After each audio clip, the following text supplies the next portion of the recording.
असीम रजा है और आप युगों युगों के बहुत पुण्यकर्मी प्राणी हो,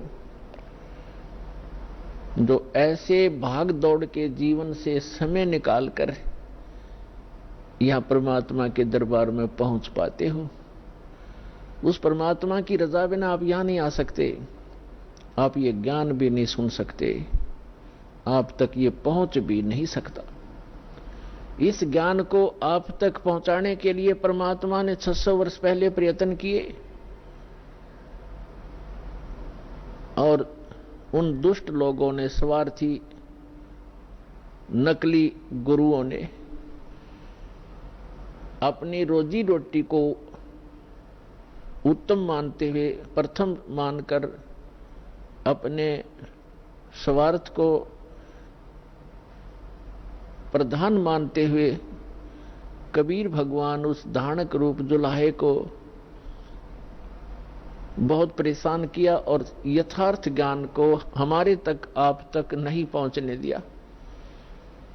उस परमेश्वर ने वो अमर ज्ञान अपनी वाणी में, सच्चिदानंद घन ब्रह्म की वाणी में, कबीर वाणी में लिपिबद्ध करवा दिया अपनी प्यारी आत्मा धर्मदास जी द्वारा। अब उस ज्ञान को, परमात्मा के उस विधान को, जो 600 वर्ष पहले परमेश्वर अपने द्वारा रची हुई सृष्टि की जानकारी, और हम कौन हैं, कहां से आए हैं, यहां क्यों दुखी हो रहे हैं, ये जन्म और मृत्यु का कारण क्या है, ये सब कुछ उस समय बताना चाहते थे, लेकिन इन नकली धर्म गुरुओं ने, इन दुष्ट लोगों ने हमारे तक ये पहुंचने नहीं दिया। परमात्मा का घोर विरोध करा दिया, उनको काटने, मारने, बुरी तरह परेशान करने पर ही लगे रहे, जनता को भ्रमित करते रहे। उस परमेश्वर ने कहा था कि जब 5500 वर्ष कलयुग बीत जाएगा, उस समय सभी अपनी प्यारी आत्माओं को शिक्षित करूंगा, पूरे मानव समाज को, और सदग्रंथों को। ये सभी धर्म के धर्मी अपने धर्म ग्रंथों को सत्य मानते, और जिन गुरुओं को हम शास्त्रविद मानते थे, वो अपने ही सदग्रंथों से अनभिज्ञ थे, अपरिचित थे, अज्ञानी थे, और हम उनको केवल संस्कृत भाषा जानने के कारण उन पर विश्वास किया करते थे कि सभी सदग्रंथ संस्कृत भाषा में हैं, और ये हमारे हिंदू धर्मगुरु संस्कृत भाषा पढ़े हैं, इन्होंने सदग्रंथों को ठीक ठीक जाना होगा, ये सही बता रहे। और उनकी एक दाल गलती रही उस समय कि कबीर जुलाहा है, धानक है, और उस समय संस्कृत पढ़ने का अधिकार केवल ब्राह्मण वर्ग को ही था। इसलिए आम आदमी को यह शंका नहीं बनी, ये विश्वास बना नहीं, ये शंका बनी रही कि कबीर जी अशिक्षित है, परमेश्वर कबीर जी अशिक्षित है, ये झूठ ही बोल रहे होंगे सदग्रंथों के बारे में, क्योंकि सदग्रंथ हमारे पवित्र वेद, पवित्र श्रीमद् भगवद गीता, पवित्र पुराण आदि आदि ये संस्कृत भाषा में लिपिबद्ध हैं। तो परमात्मा ने ये समय निर्धारित किया था, अपनी प्यारी आत्मा धर्मदास जी से बताया था, और धर्मदास जी ने जब पूछा, परमात्मा आज तो बहुत ही धार्मिक व्यक्ति हैं, इनके अंदर धार्मिकता है, बुराइयों की भी त्रुटि है, यानी कमी है, बुराइयां भी कम है, न्यून है, और 5500 वर्ष जब कलयुग बीतेगा, यानी आज से लगभग 600 वर्ष पश्चात, तो और आप बताते हो कलयुग में मानव की वृत्ति बहुत गिर जाएगी, इनके विचार मलिन हो जाएंगे, चरित्र ठीक रहे नहीं, अविश्वासी कृत घनी बन जाएंगे, तो तब कैसे समझाओगे मेरे मालिक। तब परमेश्वर ने कहा था कि उस समय सबसे पहले मैं इनको शिक्षित करवाऊंगा। परमात्मा कबीर जी कहते हैं, ये सब खेल हमारे किए, हमसे मिले सो निश्चय जिए, और फिर जब ये शिक्षित हो जाएंगे तब अपना दास भेजूंगा। तब तो कहा था मैं स्वयं जाऊंगा और उन सदग्रंथों के गूढ़ रहस्यों को जन साधारण को बताऊंगा, लेकिन स्वयं नहीं आए तो दास भेज दिया पुण्यात्माओं उस परम पिता ने।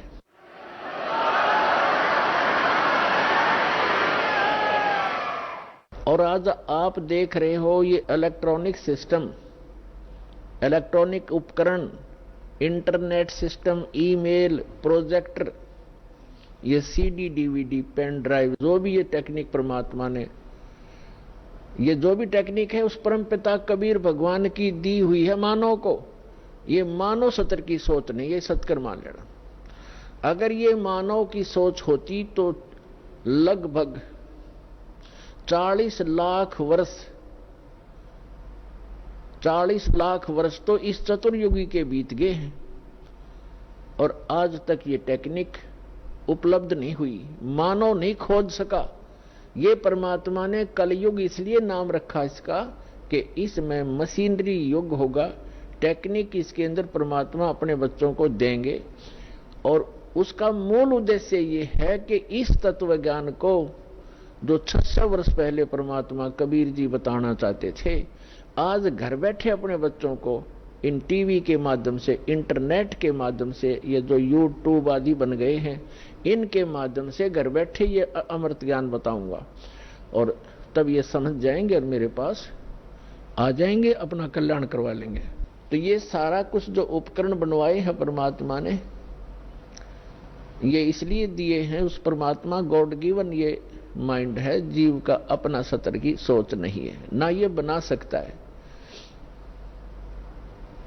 और जैसे अभी इस दास का जन्म हुआ किसान परिवार में, 50 वर्ष पहले जब हम 10-12 वर्ष के थे, हमारे यहाँ जो गेहूं की कनक को निकालते थे उसमें से भूसा अलग और कणक अलग करने के लिए एक 50 मन गेहूं के लिए 1 महीना लगता था। उसके ऊपर बैल घुमाते रहते थे, एक छड़ा बांध के पीछे बैलों के उसको घुमाते रहते थे।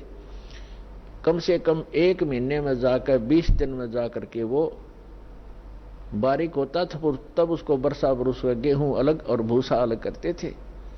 ऐसी टेक्निक थी उस समय। और उससे पहले तो और उस हमारे समय में तो ऐसे घुमाने वाली चारा काटने की मशीन हाथ से घुमाने वाली लग गई थी, जिसने गंडासा कहते हैं।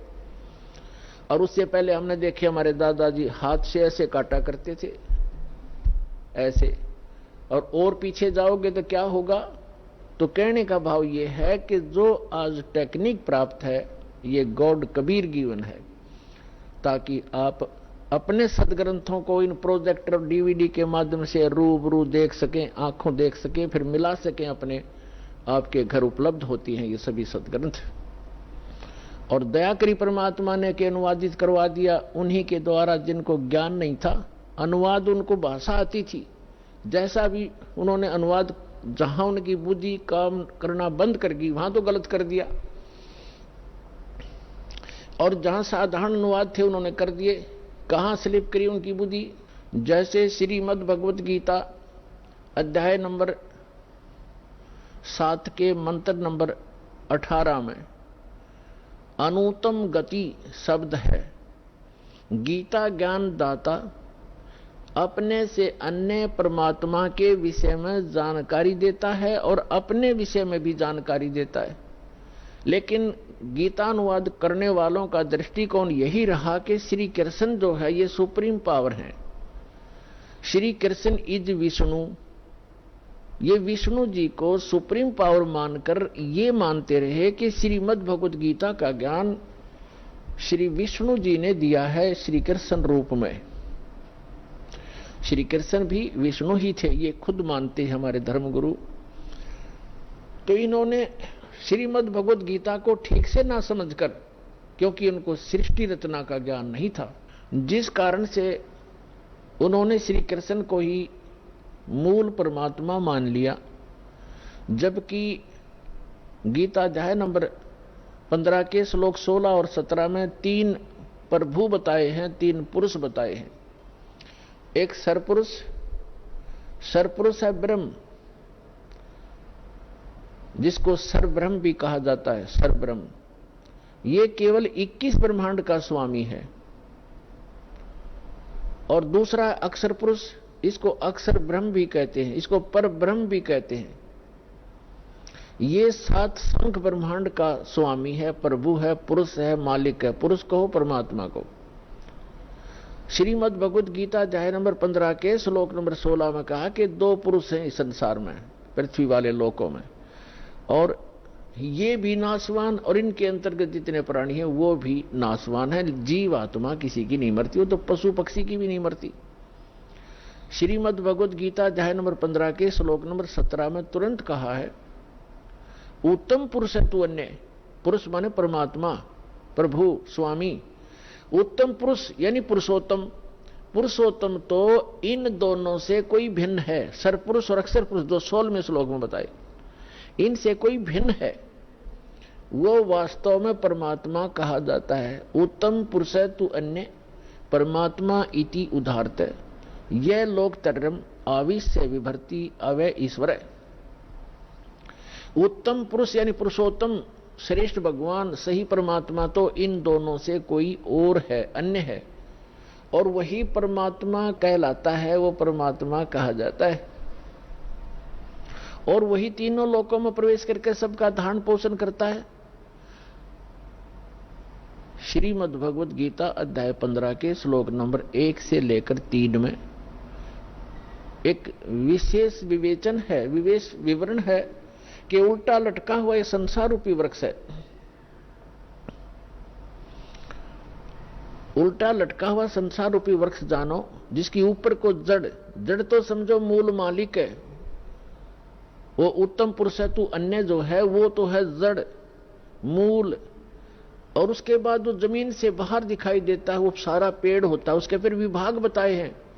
अक्षर पुरुष जो तना है वो अक्षर पुरुष है, और उससे कोई मोटी डार निकलती है वो सरपुरुष समझो। और उस सरपुरुष के आगे जो 3 शाखा हैं, रजगुण ब्रह्मा, सतगुण विष्णु, तमगुण शिव जी, वो आगे शाखा हैं, वो देव हैं। ये तीनों ब्रह्मा विष्णु महेश हैं। और 5 रूप संसार, उस परमेश्वर ने श्रीमद् भगवद गीता अध्याय नंबर 15 के श्लोक नंबर 1 में बताया है कि ऊपर उसी का विवरण अपनी सिंपल लैंग्वेज में सच्चिदानंद घन ब्रह्म की वाणी में कहा कि अक्षर पुरुष एक पेड़ है और सरपुरुष वाकी डार। सरपुरुष कहते हैं ज्योत निरंजन काल को, और इस काल के 3 पुत्र हैं, रजगुण ब्रह्मा, सतगुण विष्णु, तमगुण शिव जी। इस सरपुरुष के पुत्र हैं 3, ब्रह्मा विष्णु महेश। अक्षर पुरुष एक पेड़ है, सरपुरुष वाकी डार, और तीनों देवा शाखा हैं, ये 5 रूप संसार।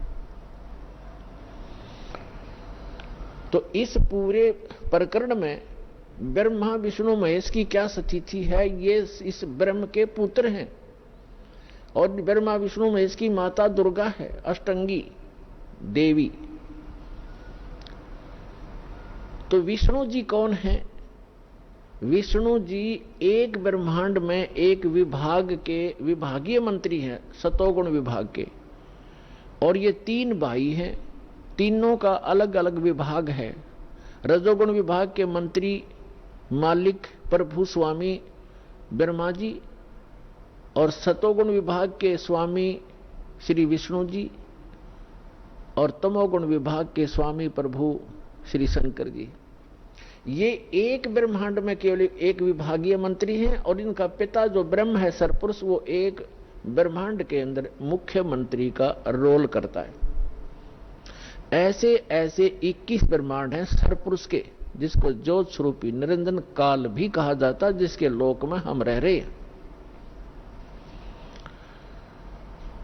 और फिर है अक्षर पुरुष। अक्षर पुरुष के 7 शंख, नील पद्म शंख, 7 शंख ब्रह्मांड हैं। और फिर तीसरा रहा वो परम अक्षर पुरुष, उत्तम पुरुष है तू अन्य, वो ओवरऑल कंट्रोलर है। असंख्य ब्रह्मांड इंक्लूडिंग सरपुरुष एंड अक्षर पुरुष, इन सब के ऊपर और इसकी इनके अतिरिक्त जितने भी ब्रह्मांड हैं, पूरा विश्व है, पूरा संसार है, उन सब का मालिक है वो मूल मालिक है। वो संसार रूपी वृक्ष की जड़ है, मूल है, जहां से जैसे पूरे पेड़ को मूल से आहार प्राप्त होता है, ऐसे वो परमात्मा कबीर भगवान परम अक्षर पुरुष वो सबका पालनहार है।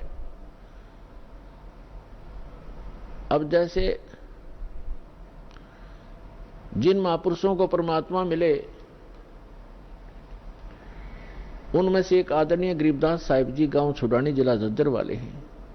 वो बताते हैं परमात्मा को आंखों देखकर परमात्मा से परिचित सारी सभी ब्रह्मांडों से और परमात्मा द्वारा रची सृष्टि से परिचित होकर कहते हैं, अनंत कोटि ब्रह्मांड का एक रति नहीं भारे, सतगुरु पुरुष कबीर हैं ये कुल के सिरजनहारे।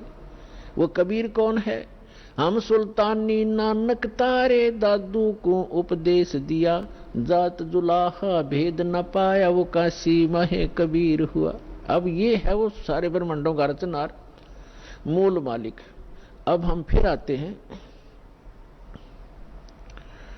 श्रीमद् भगवद गीता अध्याय नंबर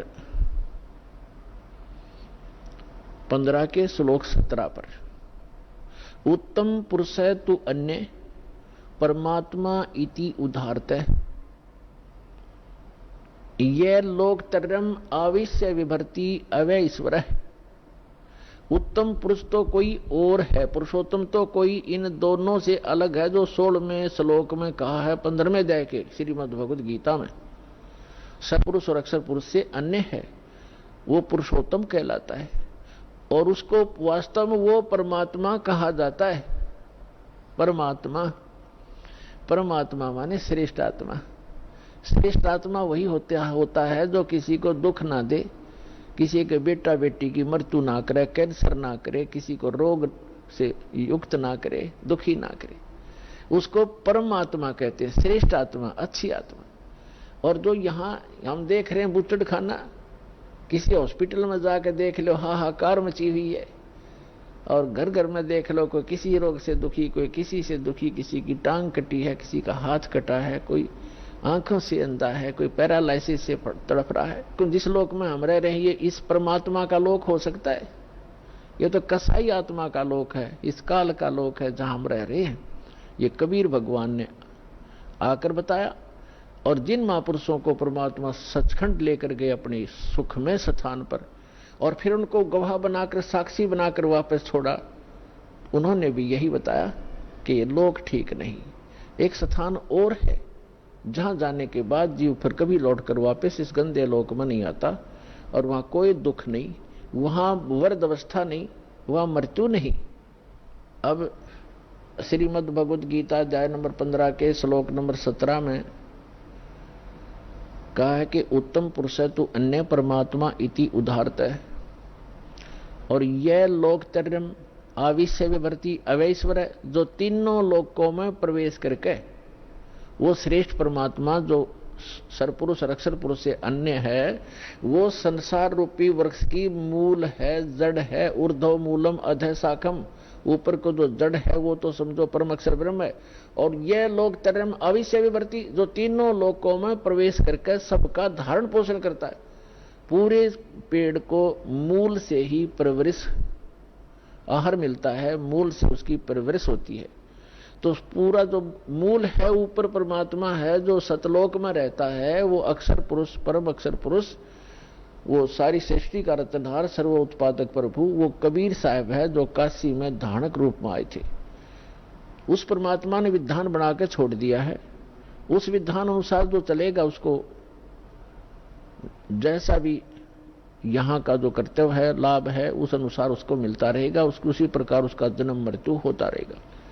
और इस जन्म मृत्यु से बचने के लिए विधान बनाया है, जो उसको अपनाएगा, उसको अप्लीकेबल कर लेगा, उसका जन्म मृत्यु छूट जाएगा। तो वो जन्म और मृत्यु के छूटने का विधान हमें प्राप्त नहीं हुआ था।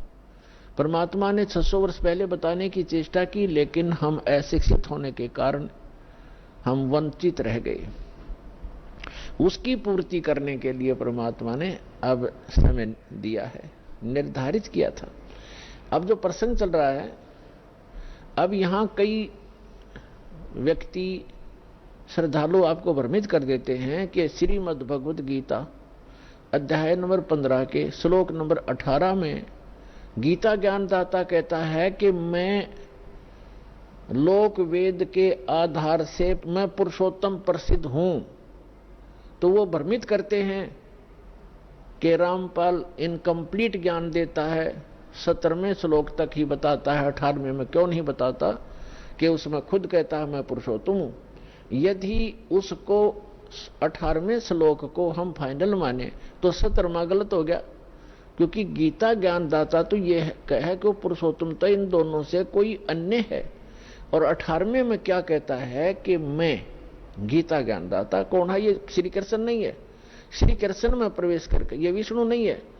श्री कृष्ण कहो चाहे विष्णु को, ये बोलने वाला श्री कृष्ण और विष्णु नहीं है। इनके अंदर इनका पिता जो सरपुरुष है उसने प्रतिज्ञा कर रखी है, 7वें अध्याय के 24-25वें श्लोक में कहा है। वो खुद कहता गीता ज्ञानदाता कि मैं अपनी योग माया से छुपा रहता हूं, ये बेबुद्धि मंदबुद्धि के लोग मुझे एज ए कृष्ण मान रहे होंगे, व्यक्ति रूप में प्राप्त खड़ा प्राप्त मान रहे होंगे। मैं कृष्ण नहीं हूं, मैं व्यक्ति रूप में कभी नहीं आता। मैं अपने 4थे अध्याय के 9वें श्लोक में ये कहता है मेरे जन्म और कर्म दिव्य है। अब इसके कर्म दिव्य कैसे हैं कि ये सामने आता नहीं, इसने प्रतिज्ञा कर रखी है और ये किसी में प्रवेश करके अपना जो उल्लू सीधा वो कर जाता है। श्री कृष्ण में प्रवेश करके गीता का ज्ञान ये सरपुरुष दे रहा है और ये कहता है कि मेरे अंतर्गत यानी 21 ब्रह्मांड में जितने भी प्राणी हैं उनसे मैं उत्तम हूं, श्रेष्ठ हूं, तगड़ा हूं, मजबूत हूं, ताकतवर हूं। इसलिए लोक वेद में मैं पुरुषोत्तम प्रसिद्ध हो रहा हूं। लोक वेद दंत कथा सुनी सुनाई बातें, इस कारण से मैं पुरुषोत्तम हूं। 15वें अध्याय के 17वें श्लोक में स्पष्ट कर दिया कि उत्तम पुरुष है तू अन्य, वो तो कोई और है और वही वास्तव में अविनाशी है।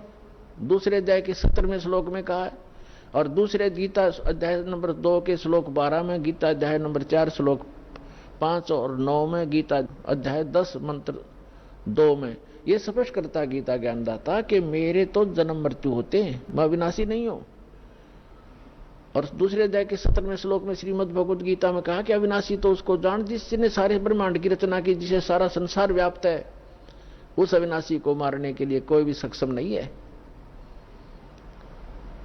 और अपने विषय में कहता है कि मेरी तेरी जन्म मृत्यु होती रहती है।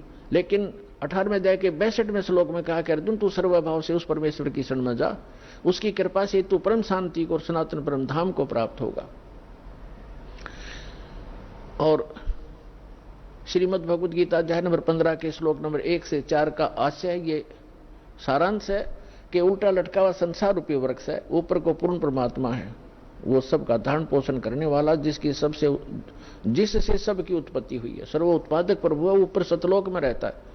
वो संसार रूपी वृक्ष की जड़ है और अक्षर पुरुष ये तना है। सरपुरुष ये काल जो गीता का ज्ञान दे रहा है श्री कृष्ण में प्रवेश करके, ये एक शाखा है, एक मोटी डार है। आगे 3 शाखा है, ब्रह्मा विष्णु महेश समझो, और पात रूप संसार। तो ये स्वयं बताना चाहता है। फिर गीता अध्याय नंबर 15 के श्लोक नंबर 1 से 4 का सारांश है कि उल्टा लटका हुआ संसार रूपी वृक्ष है और जो इन सभी विभागों को बताता है। जैसे 4थे अध्याय के 32 और 34 श्लोक में बताया है कि सच्चिदानंद घन ब्रह्मणे, यानी ब्रह्मणे मुखे, ब्रह्मणे माने सच्चिदानंद घन ब्रह्म के मुख से उच्चरित वाणी में ये तत्व ज्ञान विस्तार से कहा गया है। जो यज्ञों के बारे में, यज्ञ माने धार्मिक अनुष्ठानों के विषय में जो जानकारी है विस्तार से कही गई है। और 4थे अध्याय के 34वें श्लोक में कहा कि उस ज्ञान को तत्वदर्शी संतों से जाकर समझ। गीता ज्ञानदाता कहता मैं नहीं जानता उस तत्व ज्ञान को, नहीं तो एक अध्याय और लिख देता 19वां कि वो तत्व ज्ञान ये सुन ले, इसमें लिखता हूं। वो तत्व ज्ञान से परिचित नहीं है।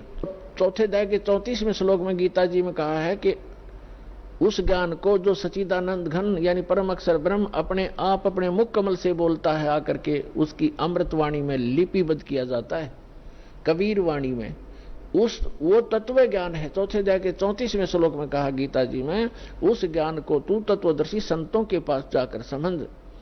उनको दंडवत प्रणाम करने से, कपट छोड़कर नम्रतापूर्वक प्रश्न करने से वो तत्वदर्शी संत तुझे तत्व ज्ञान का उपदेश करेंगे।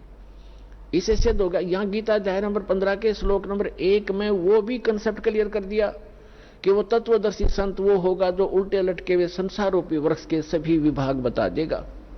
जैसे परमेश्वर स्वयं आते हैं, वो तत्वदर्शी संत की भूमिका भी करते हैं, भगवान तो वो होते ही होते हैं। कबीर साहब कहते हैं अक्षर पुरुष एक पेड़ है, सरपुरुष वा की डार, निरंजन वा की डार, और तीनों देवा शाखा है, ये पात्र रूप संसार। तो जड़ कौन है? वो जड़ की ऑप्शन छोड़ गया परमात्मा, क्योंकि अपने इस दास को भेजा है कि जड़ ये कबीर साहब है, वो अल्लाह अकबर है, वो परम अक्षर ब्रह्म है जो जड़ है उस सारे संसार की। तो यहां यह भी बताया कि उस उल्टे लटके हुए संसार रूपी वृक्ष के सभी विभागों से जो परिचित है, स वेदविद, वो वेद के तात्पर्य को जानने वाला अर्थात तत्वदर्शी संत है। उसके पश्चात परमेश्वर के चौथे अध्याय के चौथे श्लोक में लिखा है, तत्वदर्शी संत की प्राप्ति के उपरांत परमेश्वर के उस परम पद की खोज करनी चाहिए जहां जाने के बाद साधक लौटकर कभी संसार में नहीं आते। और जिस परमेश्वर ने सारे ब्रह्मांडों की रचना की है और केवल उसी की भक्ति करो। गीता ज्ञानदाता अपने से अन्य उस पुरुषोत्तम परम अक्षर ब्रह्म की भक्ति करने के लिए कहता है, जिससे आपकी जन्म और मरण छूटेगा। 7वें अध्याय के 29वें श्लोक में गीता ज्ञानदाता कहता है कि मेरे इस ज्ञान का जो आश्रय कर लेता है, यानी तत्वदर्शी संत की जो खोज कर लेता है और तत्व ज्ञान से जो परिचित हो जाता है, जरा मरण मोक्षाय यतन माम आश्रित यतंती ते ये तत्ब्रह्म विदु कर्षणम अध्यात्म अखिल च कर्मम कर्मम च अखिलम। इसका अर्थ ये है, गीता ज्ञानदाता कहता है कि मेरे इस ज्ञान को जो आधार मान के तत्वदर्शी संत की खोज कर लेता है, वो व्यक्ति केवल वो उस तत्ब्रह्म से और सारे दातम ज्ञान से और सभी कर्मों से परिचित हैं जो जरा और मरण से छूटने के लिए ही प्रयत्न करते हैं। जरा माने वृद्ध अवस्था का दुख और मरण माने मृत्यु। इस बुढ़ापे के दुख और मृत्यु के दुख से जो छूटने के प्रयत्न कर रहे होते हैं, वे उस तत्ब्रह्म से परिचित हो चुके हैं और मेरे इस ज्ञान का आश्रय कर लिया उन्होंने तत्वदर्शी संत की खोज कर ली है। वो तत्ब्रह्म से परिचित हैं, सारे दातम ज्ञान से परिचित हैं और यहाँ सब कर्मों से परिचित हैं। वो यह संसार की किसी वस्तु की इच्छा नहीं करते, वो केवल जरा माने वृद्ध अवस्था के दुख से और मरण माने मृत्यु से छूटने का ही प्रयत्न करते हैं। अब श्रीमद् भगवद गीता अध्याय नंबर 8 के श्लोक नंबर 1 में अर्जुन ने पूछा, किम तत्ब्रह्म किम अध्यात्म किम कर्म पुरुषोत्तम। अब गीता ज्ञानदाता तो श्री कृष्ण ने पुरुषोत्तम मान रहा था, जय विष्णु, और ये तो कहता पुरुषोत्तम कोई और है। फिर भी जो ये तो अर्जुन की सोच है, किम पुरुषोत्तम। अब यहां अर्जुन ने पूछा कि वो तत्ब्रह्म क्या है, वो कौन है जिसके जानने के बाद केवल जरा और मरण से छूटने का ही प्राणी प्रयत्न करता है साधक, और कोई वस्तु की डिमांड इस लोक की नहीं करता। इसका भाव ये है। अब गीता ज्ञानदाता गीता अध्याय नंबर 8 के श्लोक नंबर 3 में कहता वो परम अक्षर ब्रह्म है, यानी गीता ज्ञानदाता से अन्य है। इसलिए 8वें अध्याय के 5 और 7 श्लोक में गीता ज्ञानदाता कहता है मेरी भक्ति कर, युद्ध भी कर और मुझ में आस्था रख, भावत रह, मुझे प्राप्त होगा। अपना मंत्र बताता 8वें अध्याय के 13वें श्लोक में, ओम इति एकाक्षरम ब्रह्म व्यवहारण माम अनुसमरण यह प्रयाति तदंदेहम सयाति परमाम गतिम। मुझ ब्रह्म का केवल एक ओम अक्षर है, नथिंग एल्स, इसके अतिरिक्त कुछ नहीं। उच्चारण करके स्मरण करता हुआ यह प्रयाति तदंदेहम, जो शरीर छोड़कर जाता है, सयाति परमाम गतिम, वो ओम से मिलने वाली परम गति को प्राप्त होता है। ओम से क्या प्राप्ति होती है? ब्रह्मलोक मिलता है, क्योंकि ये ब्रह्म का मंत्र है। और गीता अध्याय नंबर 8 के श्लोक नंबर 16 में कहा है कि ब्रह्मलोक पर्यंत ये सभी लोक पुनरावृत्ति में, उनके वहां जाने के बाद भी लौटकर जन्म मृत्यु में प्राणी आते। ये वो स्थान नहीं है जहां जाने के बाद साधक फिर लौटकर कभी नहीं आते। 15वें अध्याय के जो 4थे श्लोक में कहा है।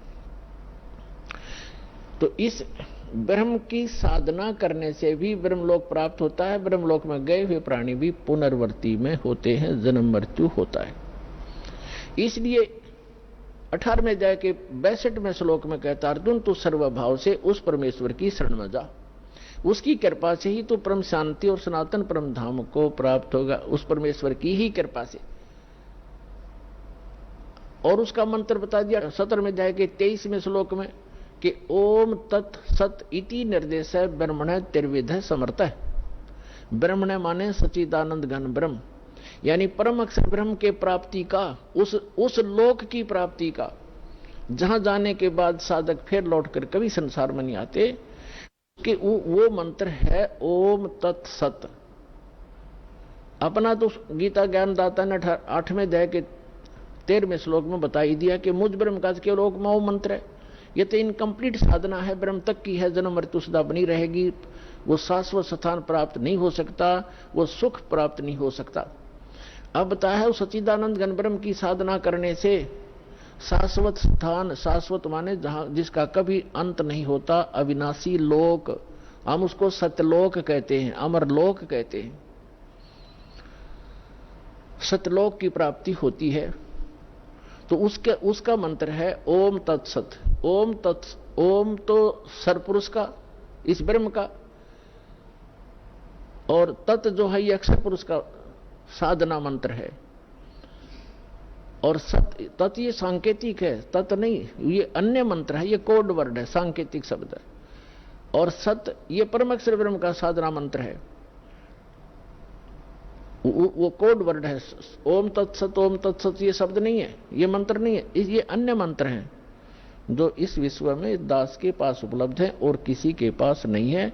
यदि इस दास से वो मंत्र प्राप्त करके कोई स्वयंभू संत बनकर ये प्रदान करता है, वो अपना जीवन नाश कर रहा है, और जिनको वो नाम दे रहा है वो अधिकारी नहीं है।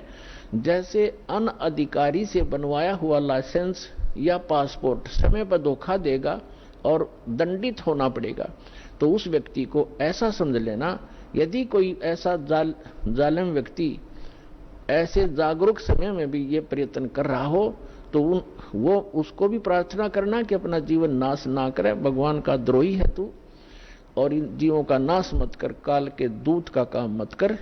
और वो नहीं माने तो अन्य भाई बहनों को जरूर बताने की चेष्टा करना, झगड़ा नहीं करना, क्योंकि ये मार्ग झगड़े का नहीं है। हमारा फर्ज है बताने का, समझाने का, और ना माने कुएं में पड़े तो भाई जानबूझ। परमात्मा फिर कहते हैं कि जानबूझ साची तजय करे झूठते ने, ताकि संगत है प्रभु सोपन में बिना दे। और फिर परमात्मा कहते हैं कर दीपक कुएं पड़े फिर काहे की कुसलात। हाथ में दीपक टॉर्च ले रहा है फिर कुएं में गिरने लग रहा है, तो वो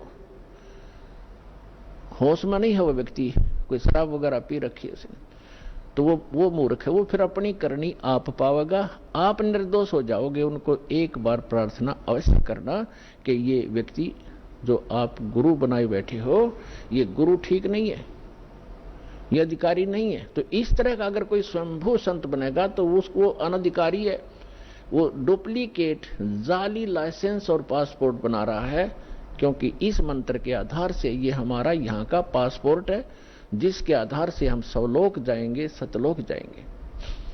और इसका पता चलेगा जब मृत्यु के बाद जब जाएंगे प्लेटफार्म पर इसको लेकर के, वो सुविधा तो मिलेगी नहीं, सजा और मिलेगी, दंडित कर दिए जाएंगे।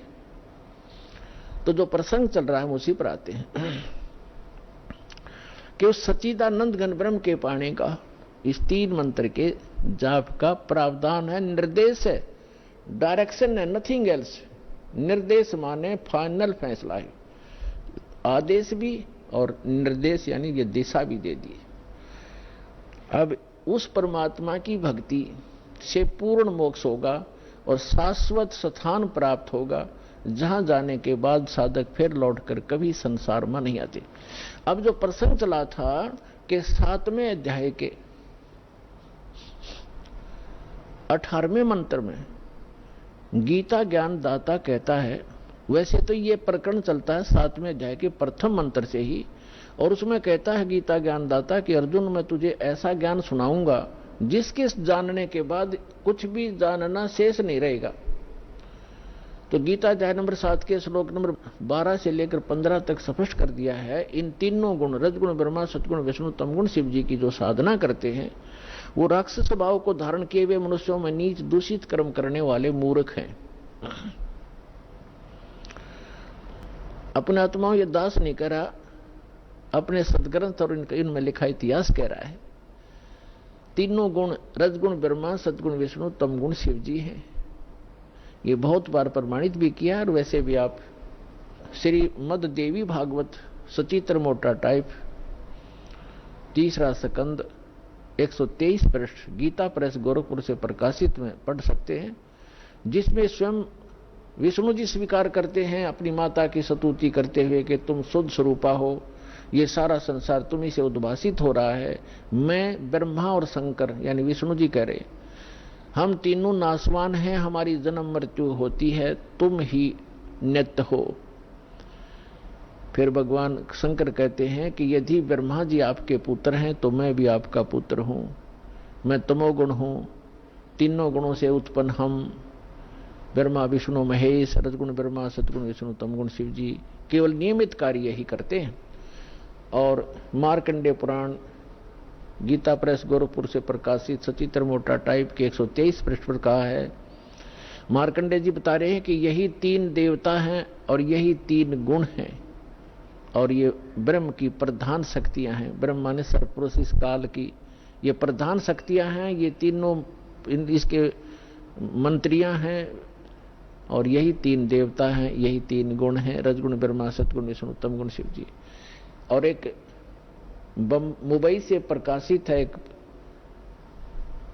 खेमराज श्री कृष्णदास प्रकाशन मुंबई से, उसके 3रे स्कंद में लिखा है, शंकर भगवान खुद कहते हैं कि यदि आप हमारे ऊपर दया युक्त हैं, हे माता मुझे तमोगुण क्यों बना दिया, विष्णु जी को सतोगुण क्यों बना दिया, ब्रह्मा जी को रजोगुण क्यों बना दिया। इति सिद्धम रजगुण ब्रह्मा, सतगुण विष्णु, तमगुण शिव जी है। तो श्रीमद् भगवद गीता अध्याय नंबर 7 के श्लोक 12 से लेकर 15 का निष्कर्ष ये है कि गीता ज्ञानदाता ये सर्वपुरुष है, ब्रह्म है, और ये कह रहा है कि इन तीनों गुणों रजगुण ब्रह्मा, सतगुण विष्णु, तमगुण शिव जी की जो साधना करते हैं, इनको इष्ट रूप में पूजते हैं, ये राक्षस स्वभाव को धारण किए हुए मनुष्यों में नीच दूषित कर्म करने वाले मूर्ख ये मुझे नहीं भजते, यानी ब्रह्म साधना भी नहीं करते। अब यहां थोड़ा सा निष्कर्ष देना पड़ेगा कि तीनों गुणों के उपासक यानी ब्रह्मा जी, विष्णु जी, शिव जी के उपासकों को राक्षस स्वभाव का क्यों कहा, दूषित यानी बुरे कर्म करने वाला मूर्ख और नीच क्यों कहा। जैसे रजगुण ब्रह्मा की साधना की थी, तपस्या पूजा की थी हिरण्यकशिपु ने, और ऐसा दुर्बुद्धि प्राणी स्वयंभू भगवान बन गया, अपने पुत्र प्रहलाद का शत्रु बन गया, ऐसे कैर ढाए उस प्यारी आत्मा पर, कुत्ते वाली मौत मारा गया, असुर स्वभाव राक्षस कहलाया। कहते हिरणाकुश छाती तड़वाई और ब्राह्मण बाणा कर्म कसाई। ब्राह्मण माने भक्त, कर्म तो दिखे तो भगत साधना करता, और ऐसे कर्म करे, कैर तोल दिया उस बालक के ऊपर, अपने पुत्र पर, इन मान बढ़ाई के भूख्यान। तो इससे दुष्ट और कौन होगा, नीच दूषित कर्म करने वाला मूर्ख। या जल्लाद के काम करे उसने, अपने पुत्र का दुश्मन बन बैठा और अपनी अंत में दुर्गति को प्राप्त हुआ, राक्षस कहलाया। कहते हिरणाकुश छाती तुड़वाई और ब्राह्मण बाणा और कर्म कसाई। फिर भगवान तमोगुण शिव की पूजा की थी रावण ने, और किस संज्ञा को प्राप्त हुआ खूब आपको पता है।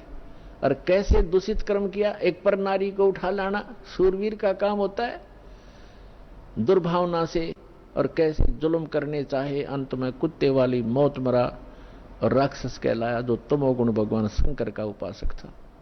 एक भस्मागिरी नाम का शिव का उपासक, तमोगुण शिव का साधक, अंदर में दोष लिए हुए भगवान शिव के महल के सामने कैलाश पर्वत पर ऊपर को सिर नीचे को पैर करके सिरासन पर 12 वर्ष तक तपस्या करता रहा, हठ योग करता रहा। उसने वहां पर धरना दे दिया।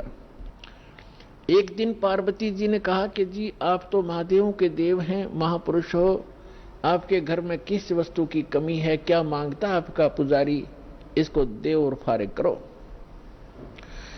12 वर्ष के बाद भगवान शिव ने कहा कि मांग भी भस्मागिरी, क्या मांगता है। ये गिरिपुरी, नाथ होगड़न, ये 10 ये सन्यासी जितने हैं ये भगवान शिव के उपासक हैं, 10 नामी वगैरह।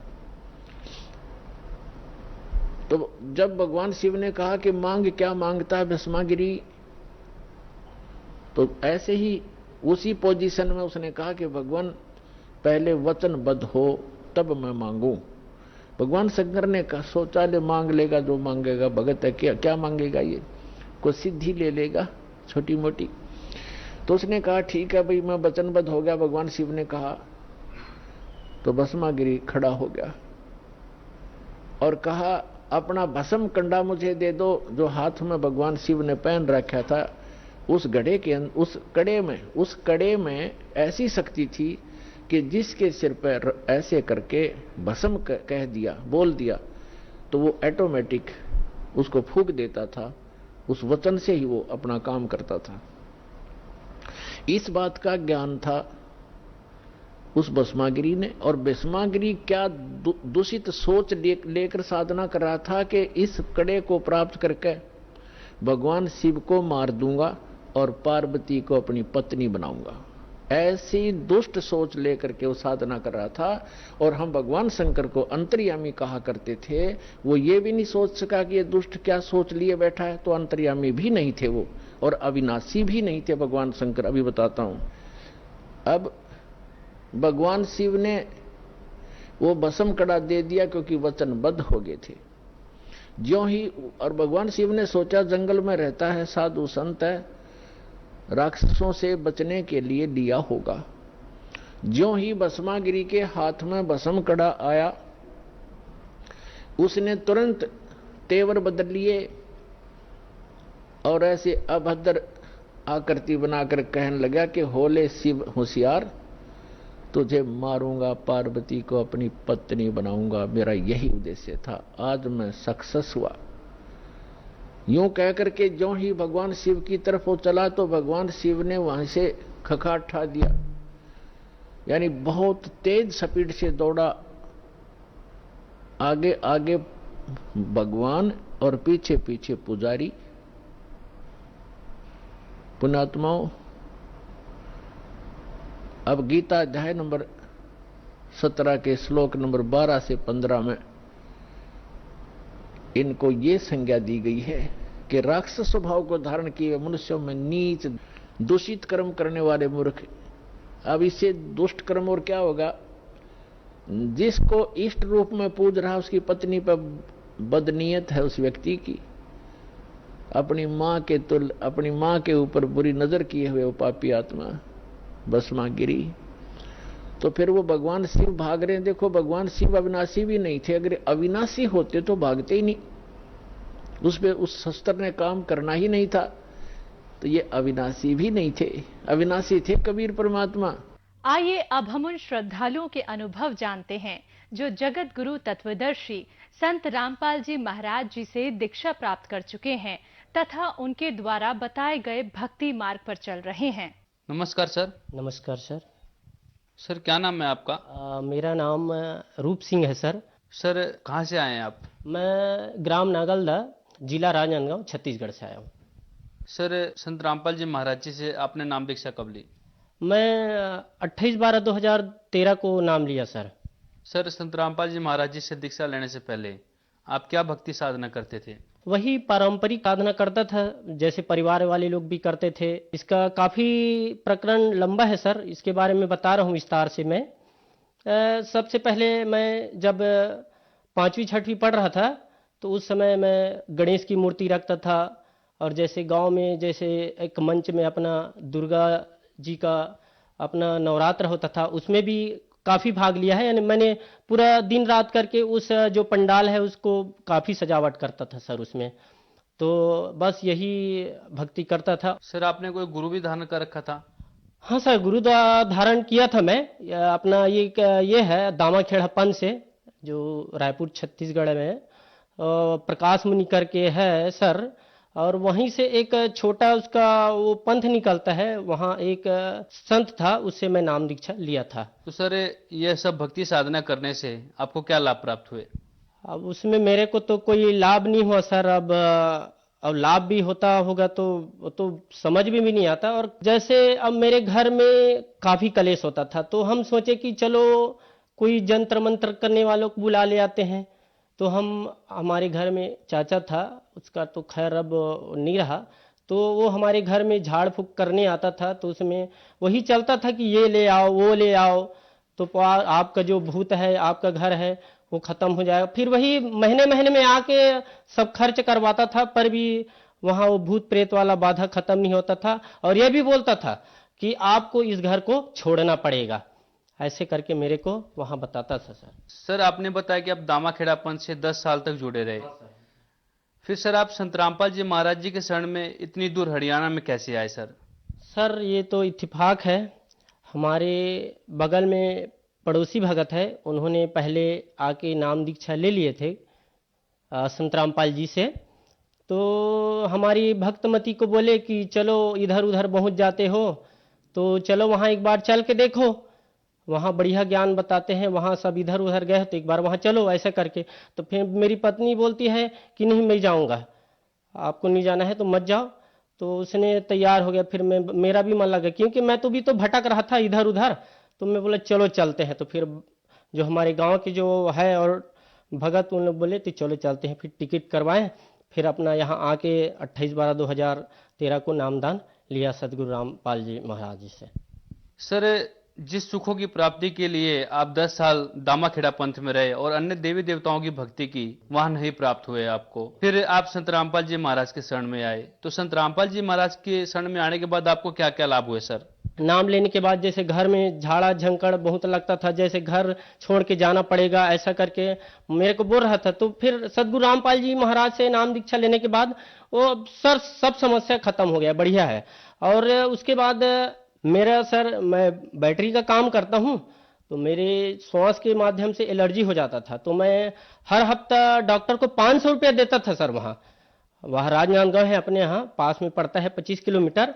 तो वो बोलता था कि आपको भाई ये काम बंद करना पड़ेगा, बैटरी वाला काम, इससे एलर्जी होता है। तो मैं बोला भाई काम बंद कर दूंगा तो फिर कैसे चलेगा। तो फिर ये बहुत दिन तक के खर्चे किए। अब मालिक के दया से अब सदगुरु रामपाल जी महाराज की शरण में आने के बाद अब वो भी प्रॉब्लम खत्म हो गया। पहले सदगुरु रामपाल जी महाराज जी से जब नाम दीक्षा नहीं लिया था तो सभी बॉडी में दर्द रहता था, यानी डॉक्टर के पास जाना ही पड़ता था वहाँ।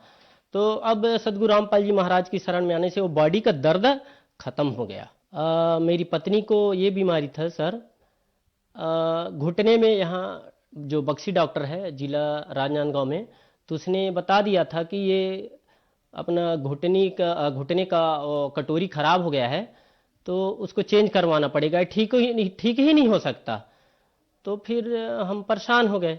अब परेशान होने के बाद अब सदगुरु रामपाल जी महाराज जी से नाम दीक्षा लेने के बाद वो घुटने का जो प्रॉब्लम है खत्म हो गया। वो उसके बाद ये दूसरा प्रॉब्लम और आ गया, जैसे वो अपना यूरिन में इन्फेक्शन हो गया। कुछ खेती काम भी करते हैं हम लोग, तो उसमें कुछ खेती काम करते हुए कुछ पानी में कुछ कमी हो तो यूरिन में प्रॉब्लम आ गया। तो यूरिन में प्रॉब्लम आया तो ये रात भर सो नहीं पाया। उस दिन घर में थे उस दिन हम लोग, तो बोले कि क्या हो गया ऐसा करके। तो हम लोग फिर डॉक्टर के पास ले गए। तो डॉक्टर ने बताया वहाँ राजनांदगांव में फुलेंद्र उइके है ऐसा करके। तो इसने बोले कि पूरा कंप्लीट इसका ट्रीटमेंट पूरा सोनोग्राफी कराना पड़ेगा।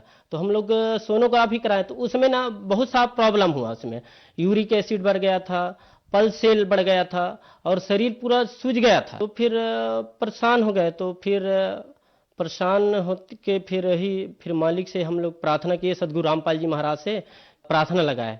तो प्रार्थना में बोले गुरुजी कि परमात्मा दया करेंगे। उसके बाद मालिक के दया से फिर हम लोग दूसरे दिन फिर ट्रीटमेंट कराने गए हम। तो वहाँ फिर ट्रीटमेंट कराने गए तो फिर ऑक्शन बना। हमारे और गांव में और भगत है, वो राजनांदगांव में रहते हैं। उसने बोले कि मालिक तो बता ही दिए हैं, तो एक काम करते हैं हम और किसी दूसरे डॉक्टर के दिखाते हैं एक बार ऐसा करके। तो फिर वहाँ प्रकाश खूटे हैं सर जिला अस्पताल में। प्रकाश खूटे ने फिर उस रिपोर्ट को हम लोग वहाँ और रिपोर्ट चेक करवाएं तो वहाँ नॉर्मल आ गया था, वहाँ से बंदी छोड़ के दया से या सदगुरु रामपाल जी महाराज के दया से। फिर वहाँ फिर प्रकाश खुटे के पास ले गए जिला अस्पताल में, तो फिर उसमें बोले कि ठीक है, तो हमारे सदगुरु रामपाल जी महाराज के दया से कम गोली खाने ही से ही वो जो अपना जो यूरिन में इन्फेक्शन था वो बढ़िया हो गया है। आप और मेरी पत्नी साथ में आई है, उससे पूछ सकते हो सर। नमस्कार जी। नमस्कार जी। क्या नाम है आपका? ज्ञानी देवी। अभी आपके पति ने बताया जो आपको शारीरिक समस्या थी, क्या अब संत रामपाल जी महाराज जी से नाम दीक्षा लेने के बाद ठीक हो गई? हाँ सर, बिल्कुल ठीक हो गई। क्या आप स्वस्थ हैं? बिल्कुल स्वस्थ हूँ सर। आपको दामाखेड़ा पंथ में और संत रामपाल जी महाराज के ज्ञान में क्या भिन्नता नजर आई? दामाखेड़ा पंथ में और सदगुरु रामपाल जी महाराज के जो ज्ञान में काफी बहुत भिन्नता है। सदगुरु रामपाल जी महाराज पूरा देवी देवताओं की पूरा भक्ति बताते हैं कि इसकी भक्ति कैसे करना है, इससे कैसे लाभ प्राप्त करना है, इससे लाभ प्राप्त करने के लिए और कौन सा मंत्र है वो जो सदगुरु रामपाल जी महाराज देते हैं, और हमारा जो जरा और मरण का मोक्ष बताते, यहाँ से छुटकारा पाने का काल लोक से। वो दामाखेड़ा पंथ वाले जो गुरु जी बताते हैं, जो हम लोग पहले गुरु बनाए थे, कि शादी के समय वर वधू को बैठाल के कान में फूं करते हैं और फूं करने से थोड़ी मुक्ति होगा। कबीर परमात्मा कहते हैं, कबीर साहब कहते हैं कि श्वास श्वास में नाम लो, वृथा श्वास मत खो, ना जाने इस श्वास का आवागमन न हो। तो मुक्ति का मार्ग कबीर साहब पूरा बताए हैं, लेकिन इन गुरु को मालूम ही नहीं है, उसके जाल में फंसे हैं जो उस चेलों का क्या क्या कल्याण होगा। तो हमारे सदगुरु रामपाल जी महाराज पूरा कबीर साहब का पूरा सिलेबस बताते हैं, पूरा मुक्ति मार्ग बताते हैं। और जैसे 4 वेद है, 6 शास्त्र है, 18 पुराण है, इसमें भी पूरा कबीर साहब का पूरा महिमा बताया है। गुरु ग्रंथ साहब में भी बताया है। नानक देव जी को परमात्मा मिले थे, उसने भी वाणी बोली है कि फाई सूरत मुलिक की वेश, ये ठगवाड़ा ठग्गा देश, खरा सियाणा बहुत भार, ये धाना कर ऊपर रहा करतार। जो दामाखेड़ा पंथ में है तो वहां जो मुक्ति का मार्ग का मंत्र नहीं है, तो हमारे सदगुरु रामपाल जी महाराज पूरा मुक्ति मार्ग बताते हैं। तो हमने 10 साल खराब कर लिए हैं वहां, तो आपको बता रहा हूं कि वहां से छुटकारा लो और सदगुरु रामपाल जी महाराज जी से नाम दीक्षा लेकर अपना भक्ति प्रारंभ करो, और वहां से अपना दामाखेड़ा पंथ से छोड़ो और सदगुरु रामपाल जी महाराज की शरण में आओ और भक्ति करो, यहाँ से जरा और मरण का पीछा छुड़वाओ। सर, आज के समय में संत रामपाल जी महाराज जेल में हैं, तो सर आज उनके प्रति आपकी कैसी आस्था है? लोगों को लगता होगा कि वो तो जेल में बैठे हैं, लेकिन सदगुरु रामपाल जी महाराज कबीर परमात्मा के रूप में आए हैं तो हमारे दिल में बैठे हैं। आज सभी भक्तों का, सभी जिसने नाम ले लिया है सदगुरु रामपाल जी महाराज से, उसको सबको लाभ हो रहा है। जैसे प्रधानमंत्री जैसे बैठे हैं, तो भाई उसने एक शब्द बता दिया, तो एक शब्द में बताने के बाद वहां का जो कार्यक्रम है वहां अपने राज्य में सब काम हो जाता है। वैसे सदगुरु रामपाल जी महाराज वहां बैठे हैं, लोगों को भले लगता होगा कि वहां तो जेल में है, ये है वो है, वैसा कुछ नहीं है। सर, जो श्रद्धालु आपको देख रहे हैं, आप उन्हें क्या संदेश देना चाहेंगे? संदेश क्या, मैं प्रार्थना कर सकता हूँ, विनम्र प्रार्थना कर सकता हूँ कि आप, समय बहुत कीमती है, मानुष जन्म दुर्लभ है, मिले न बारंबार, और तरवर से पत्ता टूट कर बहुरी न लगता डार। सर, जो श्रद्धालु आपको देख रहे हैं, आप उन्हें क्या संदेश देना चाहेंगे? जल्दी से जल्दी सदगुरु रामपाल जी महाराज की शरण में आओ और पूर्ण भक्ति करके इस काल के लोक से मुक्ति पाके अपना सतलोक चलते हैं। धन्यवाद सर। सत साहिब सर।